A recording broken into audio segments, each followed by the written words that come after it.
Have you ever sat in a quiet room, the same room you've known for years, and felt the silence? Not the peaceful quiet of a sleeping house, but a different kind of silence. One that echoes, an emptiness that feels so vast, it seems to have a weight of its own. Perhaps you've looked around at the familiar chairs, the photographs, the life you've built, and realized with a sudden sharp pang in your heart, it's just you now. No one to cook for tonight, no one to ask how your day was, no one to share the simple, unfolding moments of life with. If that feeling is familiar, if that profound quiet has ever been your unwelcome guest, I want you to know, before we say another word, that you are not alone in that feeling, not for a single moment. Hello, my dear friends, and a very warm welcome back to Elderflowerings. I am so honored that you are here for what I believe is one of the most important and heartfelt conversations we can have. Following on that feeling we just touched upon, we are going to talk today about what to do when you grow old and find yourself left alone. Life, in its beautiful and sometimes painful unfolding, often brings unexpected changes. Dear friends may move away. A beloved spouse or partner may pass on. Our wonderful children, as they should, become deeply engrossed in their own busy lives and families. And suddenly, the home that once felt full of life, laughter, and loving chaos can feel too big, too quiet, too empty. But here is a profound truth that many who have walked this path before you have discovered. Loneliness is not just about being physically alone. It is about feeling disconnected. Disconnected from others, yes, but also disconnected from a sense of purpose, from joy, and sometimes even from ourselves. And that is what we are going to explore today. Because being alone does not have to mean being lonely. In fact, this season of life, this time when you are perhaps more with yourself than ever before, holds within it the potential to become one of your richest, most meaningful, and most peaceful chapters yet. But it doesn't always happen by accident. It takes intention, it takes courage, it takes a gentle and loving heart directed both outward and, crucially, inward. And it often starts with a few simple conscious shifts in how we approach our days. Today we will explore 5 profound invitations for living a full and meaningful life, even in the quiet moments. Let's begin.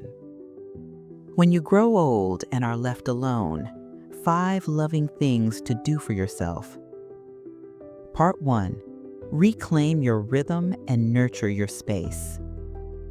When you find yourself living alone, especially after many years of shared routines, one of the first things to often feel lost is a sense of structure. There are no school drop-offs, no work meetings, no one else's schedule to consider. At first, that absolute freedom can feel exhilarating. But as weeks turn into months, too much unstructured, empty time can become a trap. Days can begin to blur into a formless, gray expanse. Motivation can slip away. You might lose track of when you last cooked a proper, nourishing meal, or when you last stepped outside for a breath of fresh air. This lack of rhythm can lead to a feeling of aimlessness and can amplify feelings of loneliness. The first, most foundational thing you can do for yourself is to gently create a structure for your day. This isn't about creating a rigid, stressful schedule. It is about giving your day a gentle, supportive framework, a rhythm that provides a sense of purpose and forward motion. This rhythm becomes a quiet act of self-care and respect. Morning ritual. How you start your day sets the tone for everything that follows. Create a simple morning ritual that is just for you. It could be waking up at roughly the same time each morning. It could be the simple, mindful act of making your bed, which is a powerful psychological signal that the day has begun and you are ready to meet it. Perhaps it's enjoying a cup of tea or coffee by your favorite window, watching the world wake up. It could be a few gentle stretches, 5 minutes of quiet meditation, or reading a single page from an inspiring book. The what is less important than the that, the consistency of a loving, gentle start to your day. Plan one small thing. Look at your day ahead and plan just one small thing for the morning, one for the afternoon, and one for the evening. It doesn't have to be monumental. Morning, walk to the end of the driveway and back. Afternoon, organize one small kitchen drawer. Evening, watch that classic movie I love. This simple act of planning gives your hours meaning and provides small things to look forward to, breaking up the vastness of an empty day. As you reclaim the rhythm of your time, also consider the rhythm of your space. When you live alone, especially in a home that once held more people, your environment can either be a source of deep comfort or a constant draining reminder of what's changed. Clutter can pile up in unused rooms. Old furniture, once part of a shared life, can gather dust. It's so easy to stop caring, to let things go. But your home is a direct reflection of how you feel about yourself and your life. I invite you to make your home a sanctuary that actively supports and nourishes you. Again, start small, one corner at a time. Don't try to overhaul the whole house at once. That's overwhelming. Choose one small corner of one room. Clean it thoroughly. Place something beautiful there. A single flower in a vase. A framed photograph that brings you pure joy, a beautiful candle. Reclaim that one small space as your own peaceful corner. Then, next week, choose another. Let in the light. Open your curtains and blinds every single morning. Let natural light flood your space. Light has a profound effect on our mood and energy. Fill it with life. Bring in a few easy care houseplants. Their greenness brings life and something to nurture. Play music that stirs your soul and lifts your spirits. The music of your youth, classical symphonies, joyful jazz. Don't let your home be silent unless you choose for it to be. When your surroundings feel warm, clean, cared for, and alive with light and sound, you will find that you begin to feel that way too. Reclaiming your rhythm and your space is a profound declaration that your life, right now, is valuable and worthy of care and beauty. Part 2. Re-inhabit your body with gentle movement and joy. When no one is there to see us, when no one is expecting us to go anywhere, it becomes incredibly easy to surrender to stillness. We sit to read the paper. We sit to watch the news. We sit to eat. We sit to think. Before we know it, the chair has become our primary companion. But your remarkable body, the vessel that has carried you through this entire life, still craves motion. The second powerful thing to do when you are alone is to consciously and joyfully re-inhabit your body through gentle, consistent movement. This isn't necessarily about strenuous exercise or joining a gym, unless that brings you joy. It's about remembering that movement is more than just a tool for physical health. It is a direct expression of life itself. Movement creates energy. It elevates mood. It keeps our connection to the physical world alive and vibrant. Neglecting movement doesn't just weaken your muscles, it can weaken your spirit. It can make you feel older, more fragile, and less capable than you truly are. But you have the power to change this, starting right now in the simplest of ways. Stretch into your day. Even before your feet touch the floor in the morning, gently stretch in your bed. Reach your arms overhead, point and flex your feet. Gently rotate your ankles and wrists. Think of it as a gentle good morning to your body, waking up your muscles and joints with kindness. Find your daily rhythm of motion. A short 10-minute walk can change the entire trajectory of a day. If walking outside feels like too much, simply walk around your home for a few minutes every hour. Put on your favorite song, a swing tune from the 40s, a rock and roll classic from the 50s, a beautiful waltz, and just sway. Dance in your kitchen while you wait for the kettle to boil. No one is watching. This is for you. This is about feeling the life force in your own limbs. Embrace laughter as medicine. And while we're talking about moving the body, let's not forget one of the most joyful movements of all, laughter. When we're alone, we often forget to laugh. We might tell ourselves, there's nothing particularly funny about being by myself. But even in the quiet, you can intentionally invite joy. Watch a silly old movie or a favorite comedy show.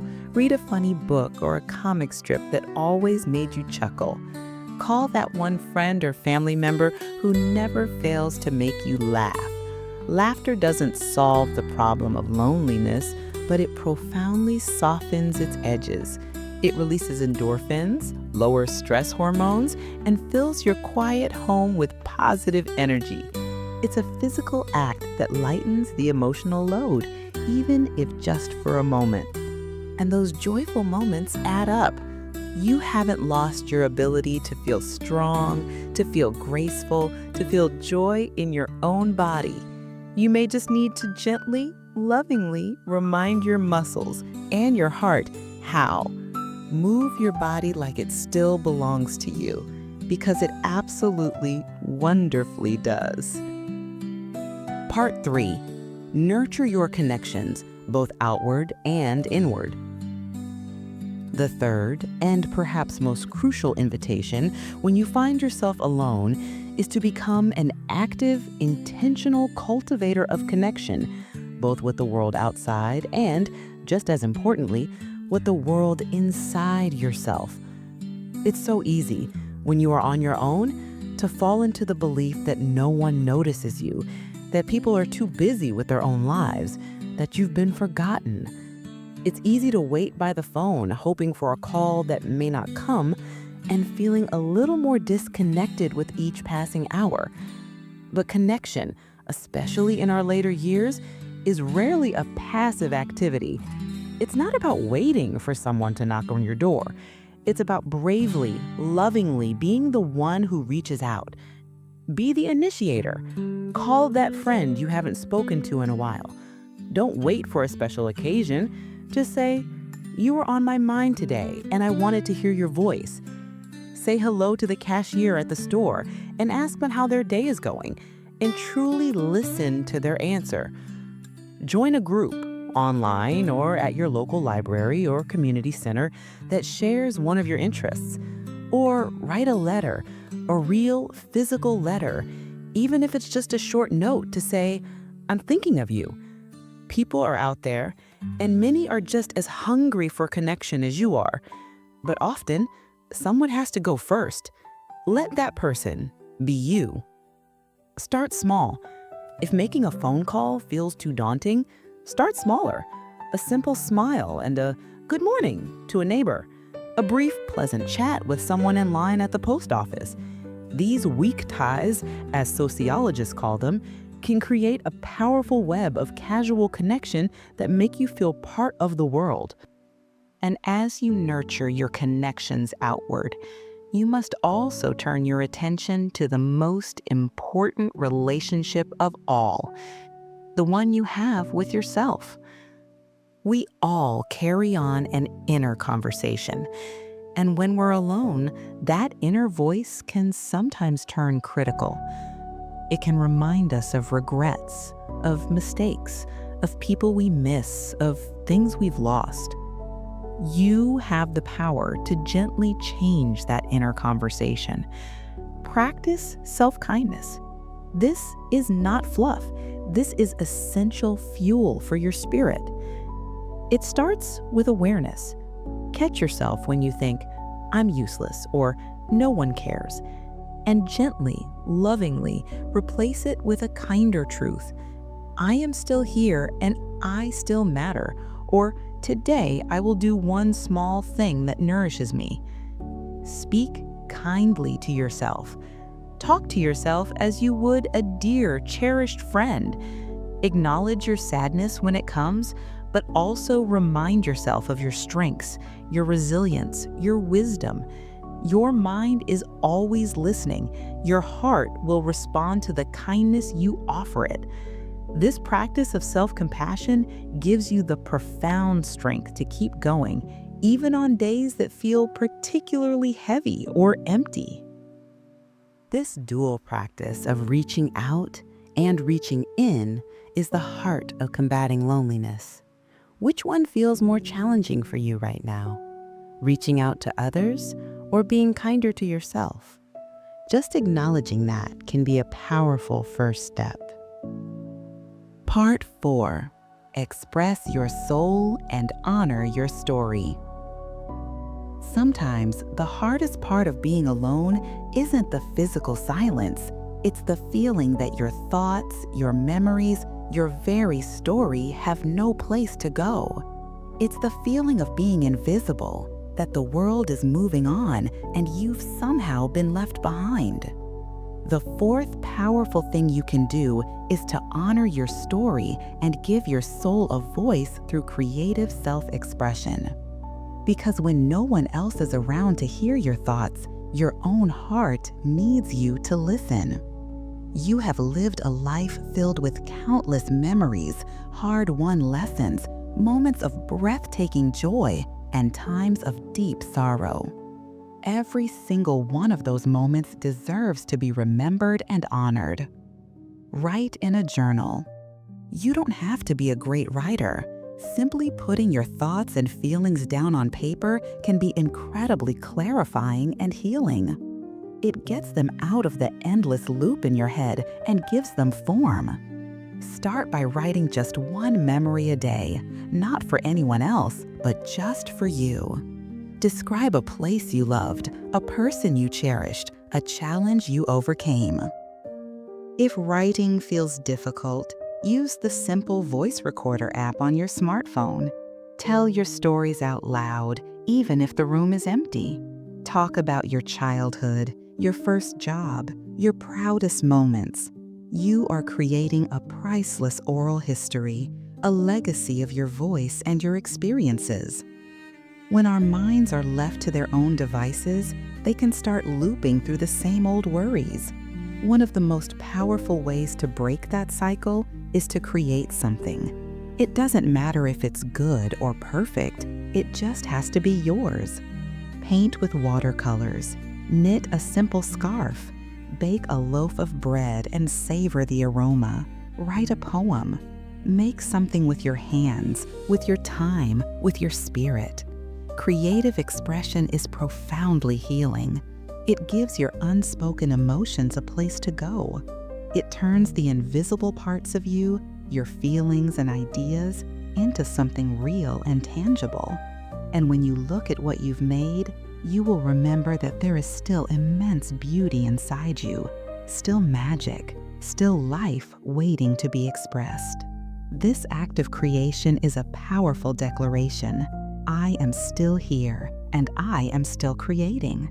Your words, your memories, your creations, they matter. And perhaps someday, someone else will read your journal or see your painting and feel less alone because of what you chose to share. Find new purpose in giving and receiving. Our final invitation is about rediscovering a profound sense of purpose, which is so often the most effective antidote to loneliness. This involves a beautiful reciprocal dance, finding meaning in caring for something outside yourself, and also finding the strength to ask for and receive care when you need it. When you feel needed, you feel alive. And you are still needed, even when no one says it out loud. Find something to care for. This can be beautifully simple. It could be a few houseplants on your windowsill that depend on you for water and light. Watching a flower bloom because you nurtured it is a powerful reminder of your ability to foster life. It could be a pet if your circumstances allow. The unconditional love and daily routine of caring for a cat or a dog can fill a quiet house with immense warmth and purpose. Or it could be a neighbor who is less mobile than you and might appreciate a cooked meal or a friendly check-in. The act of giving fills the cracks that loneliness can leave behind. Give your wisdom. You have so much to give. Volunteer at the local library to read to children. Offer to mentor a young person in a skill you've mastered. Knit hats for a local hospital. The world still needs your compassion, your patience, and your invaluable lived wisdom. Don't hide it. There are people out there who would be profoundly grateful to receive it. And now for the other side of this dance, which for many independent people can be the hardest part. Don't be afraid to ask for help. You have been strong your whole life, but true strength isn't just about standing alone. It is also about having the wisdom to know when you need a hand. If you're struggling emotionally, physically, financially, please reach out. Call your doctor, talk to your pastor or a trusted friend. Let your family or your community know that you are hurting. People cannot support you if they don't know you need support. There is absolutely no shame in needing others. We all do. Being open about your needs is not a weakness. It is profound wisdom, and it allows you to heal, to rest, to receive care, and to begin again. Finally, and perhaps most importantly, when you're alone, never stop dreaming. You still have time. You still have choices. There is still more for you to see, to do, to learn, and to feel. Maybe it's finally taking that small trip to the coast you've always talked about. Maybe it's learning to paint with watercolors or speak a few phrases of Italian online. Maybe it's joining a local choir you've been too shy to try. Dreams don't belong only to the young. They belong to the living. And you are still so very much alive. So close your eyes, picture one small, new, joyful thing, and take one tiny step toward it. You might just surprise yourself with the magic that is still waiting for you. Final thoughts. A chapter of peace and profound rediscovery. You have journeyed with me through this heartfelt conversation, and that in itself means something powerful. It means you care deeply about yourself. It means you haven't given up. It means you are still willing to grow, even in the quietest, most challenging seasons of life. And that is remarkable. Being alone isn't always a choice we make. Sometimes life simply shifts around us. Sometimes people leave. Sometimes we wake up one day and realize that the world we once knew has changed more than we thought it would.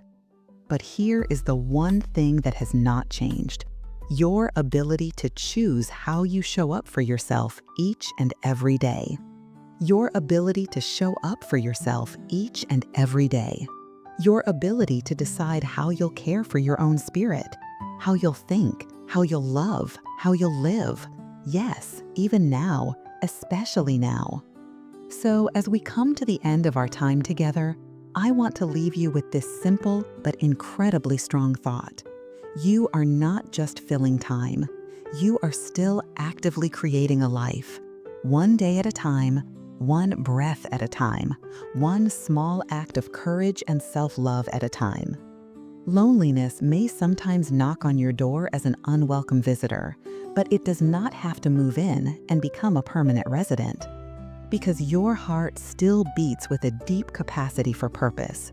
Your hands can still create beauty and offer comfort. Your voice still holds a lifetime of meaning. You can choose to wake up each day and ask that simple, life-altering question: what can I do today to feel truly alive? And the answers are there, waiting for you to discover them. They are in that short walk through your garden, in that phone call with someone who cares, in that cup of tea sipped slowly with a window open to the breeze. They are in a song, a prayer, a creative impulse, a moment of unexpected laughter. This is not the end of your story. It is a softer, quieter chapter, yes, but one that holds its own unique and profound magic. It is a chapter with more space than ever before for deep reflection, for true, unshakable peace, and for a beautiful, ongoing rediscovery of the most important person you will ever know, yourself. So please, give yourself that precious gift. Choose to live these days fully, not just pass through them. If this message moved you or offered you a little comfort today, I would be so honored to hear from you. Please leave a comment and share your thoughts, or perhaps tell us one small thing you're going to do this week, just for you, to bring a little more light into your life. Your story might be the very thing someone else in our community needs to read today. If this video touched your heart, please give it a like. It truly helps more people find this space of warmth and connection. And don't forget to subscribe to Elderflowerings. We're here every week with honest, uplifting, and real conversations for those of us walking this stage of life with strength and with soul. Because you are not alone, not anymore. We're walking with you. Here's to your peace. Here's to your strength. Here's to living your very best life, right now, right here, just as you are. You've got this, and we believe in you.